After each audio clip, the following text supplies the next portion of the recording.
उत्तर प्रदेश में पश्चिमी फतेहगंज नाम का एक गांव था, जहां सूरज अपने परिवार के साथ रहता था। सूरज तरबूज की खेती करता था। उसकी 2 बेटियां थीं, ज्योति और मालू। पिताजी, मालू ने बिना कुल्ला किए ही चावल खा लिए। पिताजी, इसने मेरा टूथब्रश अपने सड़े हुए मुंह में डालकर खराब कर दिया, इसलिए मैंने आज दांत नहीं मांजे। मुझे नया ब्रश ला कर दो। मालू बेटी, तुम अपना ब्रश अच्छे से धोकर साफ कर लो।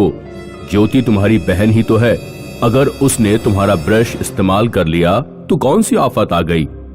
इस बार तरबूज की खेती बहुत हल्की हुई है, इसलिए बहुत सोच समझकर खर्च करना होगा। कल मैं तरबूज बेचने मंडी जाऊंगा, देखते हैं इस बार कितने पैसे मिलते हैं। मंडी गांव से दूर शहर में थी। मंडी का ठेकेदार मोतीराम एक चालाक और कंजूस इंसान था, जो किसानों का शोषण करता था।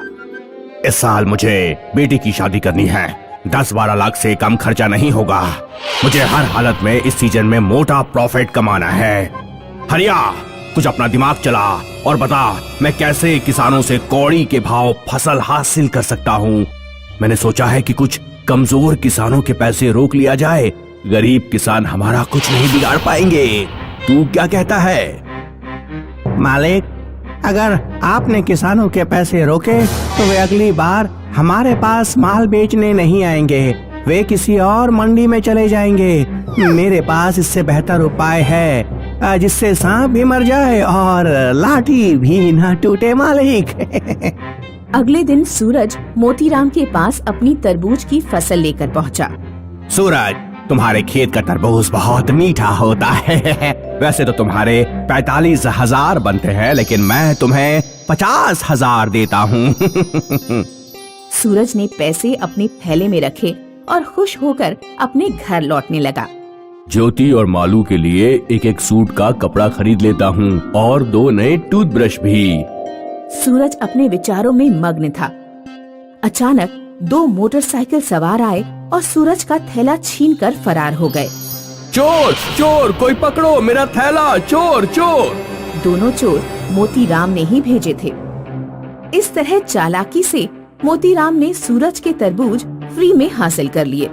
सूरज रोता हुआ मोतीलाल के पास पहुंचा और उसने मोतीलाल को सारी बात बताई। तुम्हारे पैसे छिन गए तो मैं क्या करूं? मैंने तो तुम्हें पूरी रकम दी थी। सेठ जी, मेरे बच्चे भूखे मर जाएंगे, मेरी कुछ तो मदद कीजिए। 2 तरबूज उठा लो और जाओ यहाँ से। आज भर के लिए तुम्हारे परिवार का खाने का इंतजाम हो जाएगा।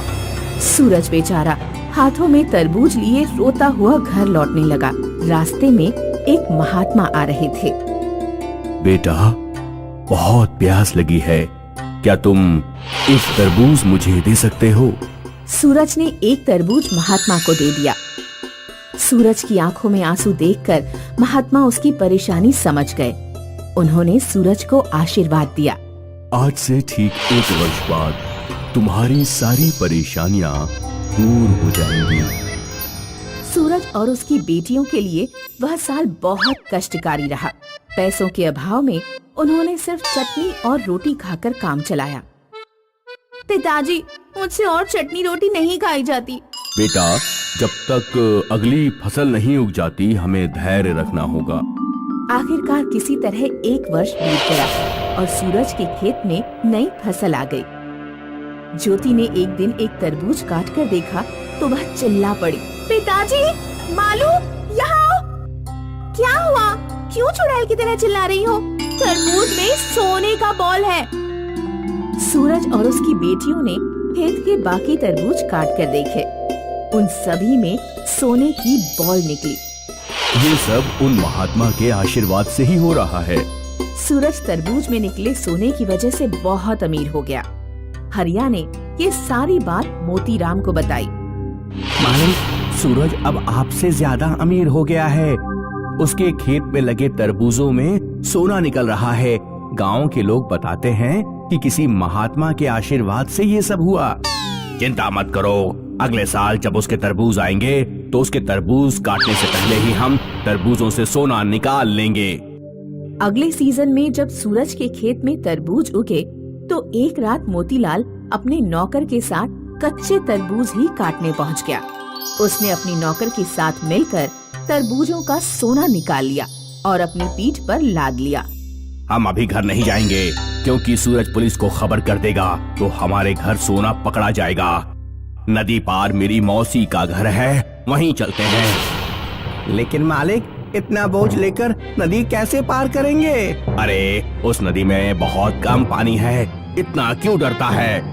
मोतीराम और हरिया अपनी पीठ पर भारी भरकम सोने का वजन लादकर नदी पार करने लगे। संयोग से उसी समय नदी के डैम से पानी छोड़ दिया गया।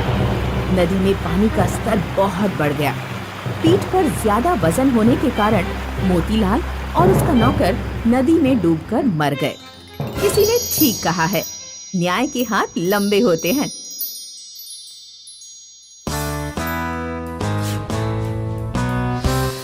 गणेशपुर नाम के एक गांव में राजू नाम का एक प्रेस करने वाला रहता था।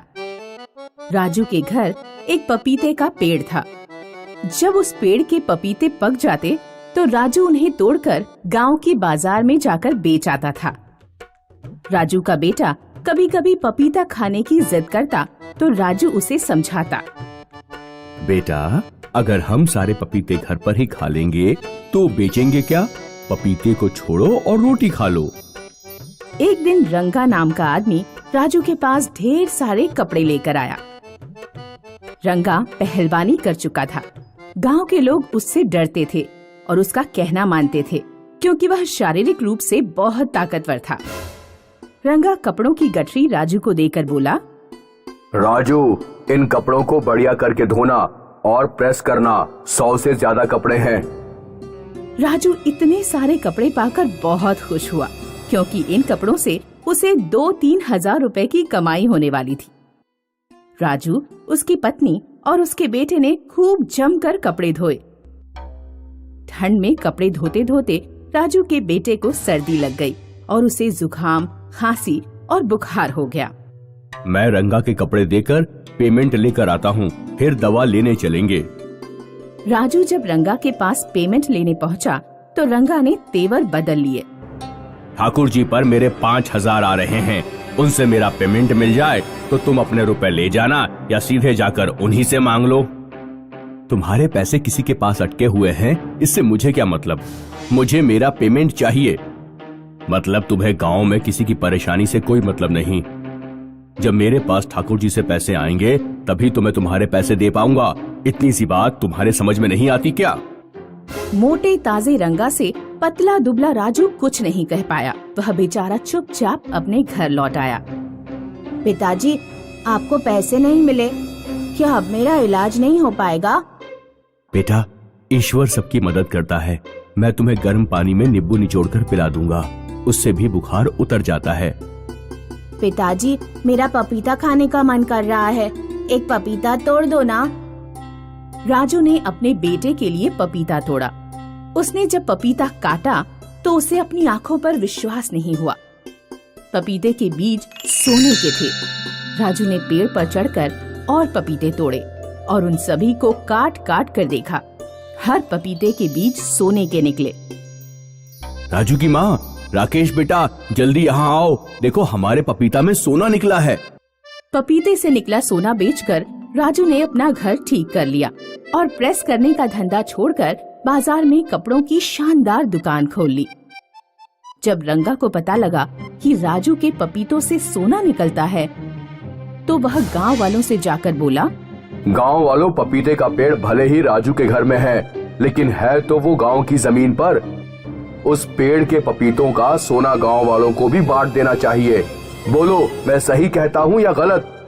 रंगा ने गांव वालों को खूब भड़काया और गांव वाले उसकी बातों में आ गए। वे राजू के घर जाकर पपीता मांगने लगे। ठीक है, अब पेड़ पर जितने भी पपीते आएंगे बारी बारी से हर एक गांव वाले को एक एक पपीता दे दिया जाएगा। मैं चाहता हूं कि सभी गांव वालों का जीवन स्तर ऊपर उठे। गांव के लोग राजू के व्यवहार से बहुत खुश थे। राजू के पपीतों की वजह से पूरे गांव में सुख समृद्धि आने लगी, लेकिन रंगा का दिमाग फिर घूमा। मैं गांव में शारीरिक रूप से सबसे ताकतवर इंसान हूँ, पैसा भी सबसे ज्यादा मेरे पास होना चाहिए। उस पपीते के पेड़ को मेरे घर पर ही होना चाहिए। एक दिन रंगा राजू के घर पपीते का पेड़ उखाड़ने पहुंचा। उसने गांव वालों से कहा, गांव वालों, पपीते का पेड़ गांव की जमीन पर है। अब ये राजू के घर की जमीन पर रहे या मेरे घर की जमीन पर रहे, बात तो एक ही है। और फिर राजू इतना ताकतवर नहीं कि इस पेड़ की सुरक्षा कर पाए। मैं इस पेड़ को अपने घर लगाऊंगा और फिर ये पेड़ हमेशा के लिए सुरक्षित रहेगा। रंगा ने जैसे ही पेड़ उखाड़ा, उस पेड़ के सारे पपीते गिरकर फूट गए और उन पपीतों से काला धुआं निकला जो पूरे गांव में फैल गया। काले धुएं ने राजू के घर को छोड़कर गांव के बाकी सभी घरों को पहले जैसा गरीब बना दिया। रंगा, अगर तुमने पेड़ ना उखाड़ा होता तो सभी गांव वाले अमीर रहते। तुम्हारी वजह से गांव के लोग फिर से गरीब हो गए। गांव के लोगों ने मिलकर रंगा की खूब पिटाई की और उन्होंने रंगा को गांव से बाहर निकाल दिया। फिर राजू ने गांव के लोगों की मदद से अपने आंगन में पपीते का पेड़ दोबारा लगाया। कुछ दिनों में उस पर सोना देने वाले पपीते फिर से आने लगे।